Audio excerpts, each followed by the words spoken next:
In this highly requested video, I'm going to outline everything I look for when researching a cryptocurrency to determine if it's actually worth placing my hard-earned dollars into the project, something that is pretty hard to do. So we're going to discuss my research methods, the tools that I use, things I watch out for, red flags, and then at the end of this video, I will have a checklist that you can download to have by your side when doing your own research. That way you can do research just like I do. My process really is a combination of questions that I ask myself and a whole lot of things to read and look into. But it's very doable. It's just a little bit time consuming, but I think my track record shows that it's worth the time spent. It's absolutely worth it.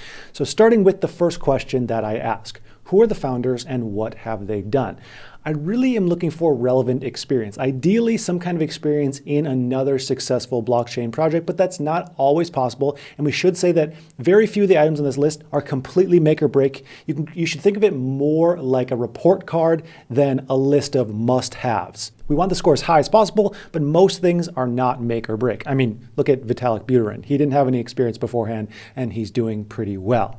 So to help show what I'm looking for instead of just talking about it, we're going to look at an example of a project that I recently spent a lot of time researching, and that is Ergo. So we're going to use this as an example as we go through this kind of report card to highlight what exactly I was looking for with this company. So here we are on the Ergo website, and then we go over to what they call their Hall of Fame, and it shows us some of the founders. So first we have Alex Cherpernoy, and we look at his relevant experience here. He is the co-founder of Ergo, but he's also a co-founder of smartcontract.com, which is now Chainlink, one of the largest and most successful cryptocurrencies. And not only that, he was a researcher at IOHK, which is the foundation that developed ADA.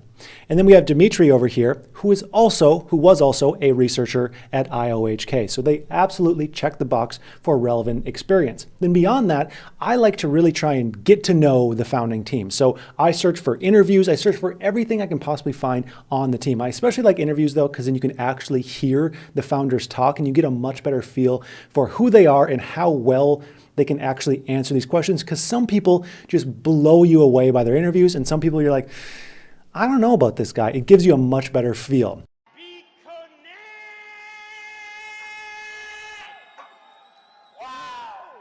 I'm always asking myself, is the team greedy, or is there any red flags? And hearing them talk helps me answer that question. And of course, a huge red flag is if you can't actually see the team members. So if you go on a crypto's website and there are no team members, no founders, no faces, and no names, that is an absolute red flag and would be a reason why I would not invest. So that's one of the very few things that would make me say, no, I'm not gonna risk that. And then after I look at the founders, I like to read the white paper. Now, some of you might be thinking, I don't want to do that much work, but this is what it takes. So we go over to the Ergo white paper. Let's see, it's 22 pages. Yeah, it's a read, but if you're going to spend thousands of dollars to invest in one of these projects, I mean, I hope you can spend half hour reading 22 pages. But my process here is to really understand the coin, the goals of the projects, the tokenomics, and just learn, because every single white paper I've read, I learn something new or I have to search something that teaches me something new. So if it's the first one that you've ever read, just be aware that you're going to have to do a lot of Googling back and forth to completely understand it. But I think if you're investing in something, you want to understand it. Now, you might be thinking, I don't have enough time to read through white papers, and that's fine. I mean, you can invest whatever you want. This is just my method. If you want me to do the work for you, one thing you can do is join my Patreon, because I spend basically all day reading this stuff and researching this stuff, and then I just post my research and my buys and stuff like that on Patreon for my members to see. And my members now do similar posts to that. So it's like this cool ecosystem of all these people doing research, and it's pretty cool. That'll be linked down in the description if you're interested. Now, moving on from here, I am very interested in the tokenomics and the initial coin offering for a crypto that I'm looking to invest in. So a question I ask here is, how is the initial supply distributed? So the lower the supply amount that goes to founders and early investors and advisors, or whatever they want to call it, is generally the better. So the lower the better to founders. Now, I don't need it to be zero, because I want them to make some money. I want them to have incentive to make this thing big. But if it's getting up around like 30, 40%, I start to question the project a little bit. And if it's higher than like 40, 45%, that's a bit of a red flag for me. So usually this is all outlined within the white paper or other documentation. It should be if it's a legitimate project. And you can also ask, what is the supply distribution? This is sometimes referred to as the emission schedule. So I get a little bit nervous if only a small portion of the coin's total supply is tradable right now, meaning there's a ton more coins that they can mint and put into supply, which can drag down the price of the current coins. Now, just about all cryptos have a supply that's not yet tradable. So if that's the case, that's not a red flag, but just the proportion is one thing to take a look at. Now, another thing that we look into is insider ownership. So what you can do here is check to see if a few wallets hold a huge portion of the supply. If there are a few wallets that hold, a large percentage of all the coins, it's a little concerning, because if one of those whales were to sell off a portion of their supply, this will drag down price and hurt you and everyone else, all the smaller fish who are holding that coin.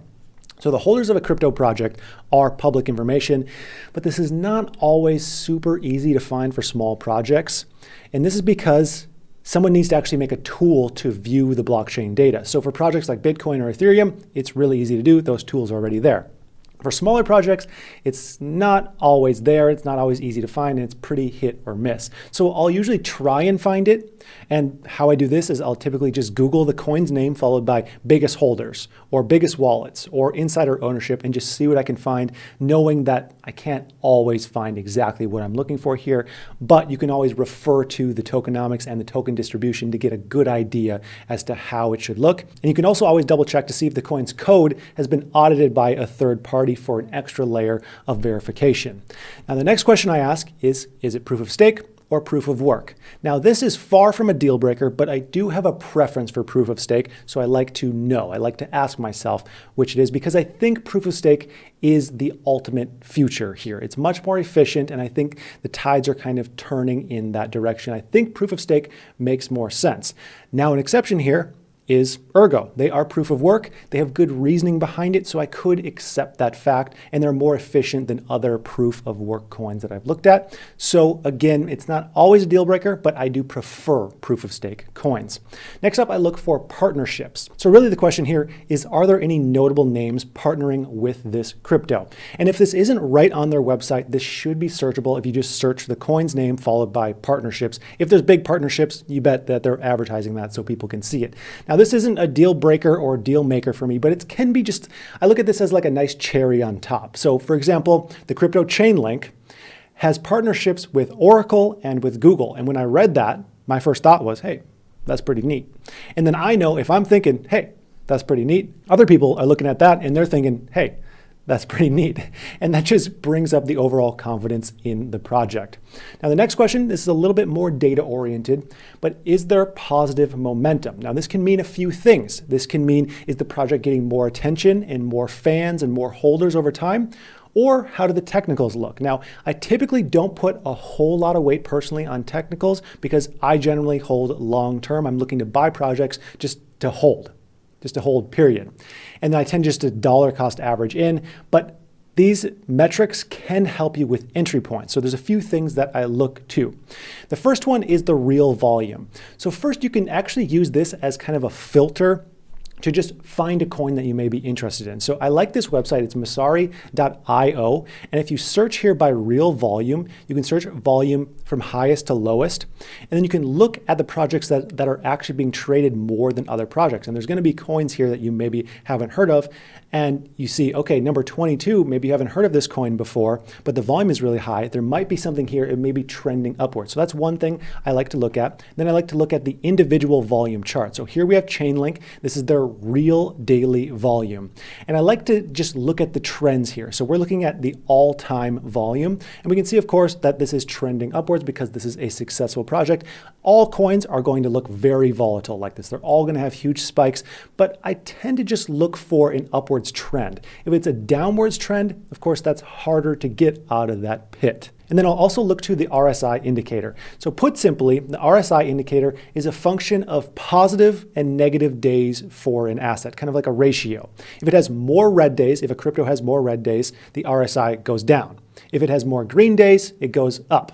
If an RSI is over 70, this generally means a crypto is overbought and may correct a little bit in price. If the RSI is below 30, this means it's underbought potentially and could increase in price. However, it's important to note that this is far from an exact science, and personally, I don't put a whole lot of weight in this because, like I said, I generally just dollar cost average in and hold for a long time, but I do like understanding the price action before I buy. Generally, if I really like a project, I'm not just going to dump all my cash in at once. I'll do little buys and kind of feel out the price and see where the price action is going. And let me tell you, that has saved me a lot of money in the past. Now, another thing you can look to is simply Google Trends. This is a great resource just to see what people are searching. So here we have Cardano and Ethereum pulled up, and this is just the search trend over time. So we can see a huge peak here around May, and then a peak August to September, and both of these are currently downtrending a little bit. Who knows what the future will hold? This is far from exact, and a lot of times it is behind like a week or so.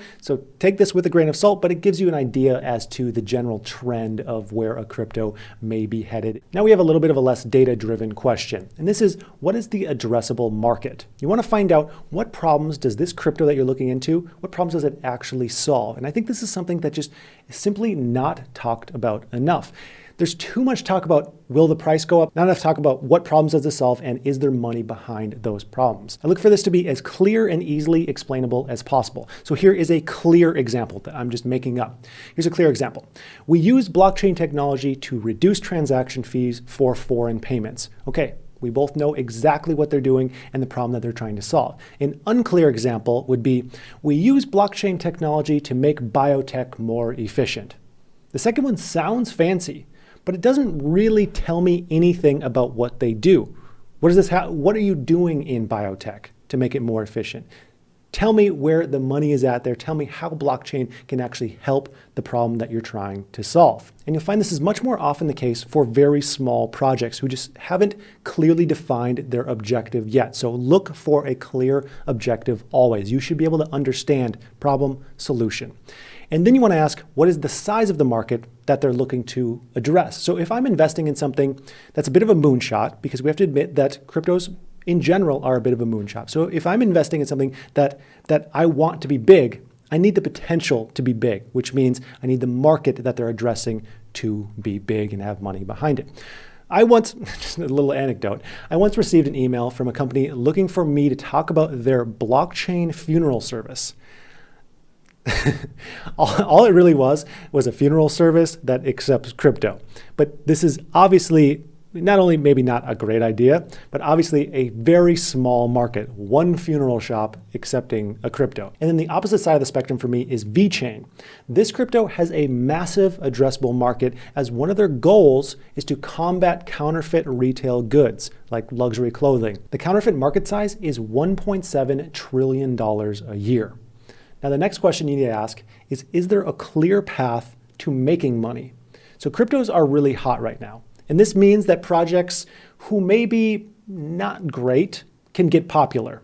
But my thesis is that if cryptos are with us for the long haul, if they become mainstream, their price in the long term will be derived as a function of the value that they provide. Just like stocks, in the long term, it's a function of the value that they provide. If they solve an expensive problem, they will be worth more. That's my long-term thesis. Again, using VeChain as an example of a clear path to monetization for counterfeit goods, there is a very clear path here. Because let's say a luxury purse costs $1,000, and that company has a rampant counterfeit issue. That company's gonna have no problem paying a few dollars to a blockchain-based legitimacy tag company in order to help save them thousands and thousands of dollars. This is about as clear as it gets. Problem and paid solution to solve that problem. Next question I like to ask is, what do the socials look like? So with this, I like to various social sites to see what engagement looks like, see what people are saying, and the general sentiment about these projects. So my favorite to look at is Reddit, because I can really easily compare one project to another because of this tool. Subredditstats.com is great. So here we can see that I have the main Ergo subreddit searched up here. And this shows you subscribers over time, subscriber rank, comments per day, and posts per day. I like to look at comments per day because in order for people to comment on something, I think that is true engagement, to actually comment on something. And what this allows you to do is compare different cryptos. So what I like to do is look at cryptos similar in size and then compare their main subreddit. So here we are in CoinMarketCap. We can see Ergo. And a coin that's similar in size is 1inch. And their main subreddit is r/1inch. So if we go up here and then click compare, and we do 1inch, we can see that 1inch actually has far less engagement than the Ergo subreddit. Now this is just comparing one subreddit to another, but if you look at multiple cryptocurrencies that are similar in size and one of them has far more engagement than their closest peers, odds are that one will do better over time. Of course, we don't know for certain. Now, I also like to look at Discord and Twitter, but with these, I really am just looking for activity. I'm not looking for like a specific follower account or a specific number. I just like seeing that there are people talking about that and engagement. And if you really want to be scientific, check back over time and see how those numbers increase, and take a look at the Discord and the Twitter and see if the mods or the admins are actually responding to questions and requests from the community. I think that's really important as well. Now to finish this off, let's talk about risks and red flags to look out for. The first one is a bad website. So a bad website, in my opinion, says a lot about a company. If links are dead or the site lacks basic functionality, it makes me wonder what else they're missing. What are they not paying attention to? Makes me a little bit concerned. Another huge red flag is if the coin's only purpose is to increase in price. So like I said, I am very, very focused on use cases. So if the only purpose is, hey, we want this to go from $1 to $2, I'm not interested. Another big red flag is an inactive team. If there's people asking questions and they're not being answered, why should I invest? Another one is, of course, no public founders, which we talked about. That is a huge red flag because cryptos are decentralized and it's pretty easy for founders to get away with pretty big scams and rug pulls. So I want public founders. I want to be able to learn all about them. Also, if token distribution is very centralized, we talked about this, but if it's very centralized to founders, investors, or a few wallets, that is cause for concern in my opinion. So there you have it, everything I look for when researching a cryptocurrency. I know it can be a bit time consuming, but I think it really matters to completely understand your investments. Like I mentioned earlier, if you want a checklist to be able to download so you can keep on your side when you're researching a cryptocurrency, that'll be downloadable down in the description. Also down in the description is my Patreon. So if you want access to even more of my research, a private community, my buy alerts, as you can see, I put in a ton of effort into my buys and all of my content, and I would love to see you as a part of that community. So I'd like to thank you so much for watching, and I hope you have a profitable day.